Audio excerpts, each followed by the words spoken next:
ఎవరి పని? సాతాను పని అదే. కాబట్టి శోధనలు కలిగినప్పుడు మనము దేవుని వలన శోధనలు కలుగుతున్నాయని ఎట్టి పరిస్థితుల్లో కూడా మనం అనుకోకూడదు.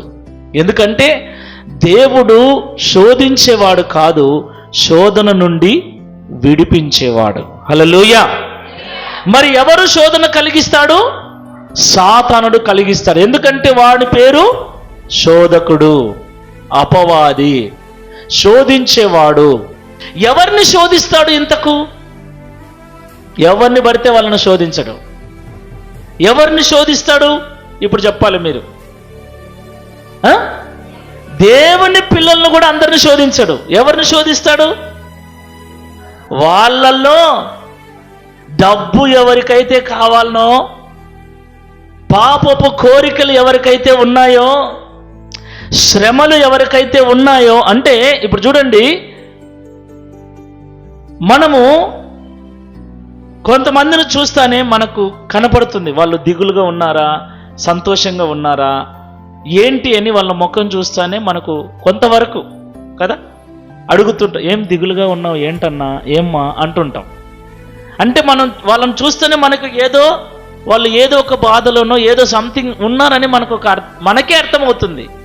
సాతానుడు కూడా ఏం చేస్తాడంటే చూస్తాడు, మనల్ని చూస్తాడు. వీళ్ళకి ఏం కావాలి, మనకేం కావాలో ముందు వాడు తెలుసుకుంటాడు. ఎలా తెలుసుకుంటాడు? ఏమండి, ఎలా తెలుసుకుంటాడు? మన ముఖం చూసి, మన ముఖం చూసి, మన పనులు చూసి. ఎందుకంటే మనకేం కావాలో ఆలోచనలే చేస్తుంటాం, మనకేం కావాలో అలాగే చూస్తుంటాం. ఇప్పుడు పాపం చేయాలని ఆలోచన ఉన్నోడు స్త్రీకెళ్ళి ఎలా చూస్తాడు?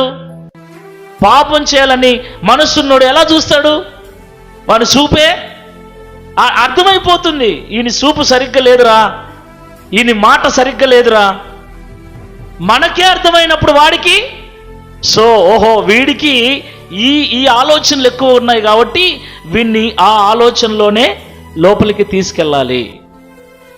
వీడికి ఆర్థికపరమైన ఇబ్బందులు ఉన్నాయి, వీడికి అప్పులు ఉన్నాయి కాబట్టి వీనికి డబ్బు వచ్చే మార్గాలు చూపించాలి. అర్థమవుతుందా? అప్పులున్నోనికి ఏం కావాలా? డబ్బు కావాలా?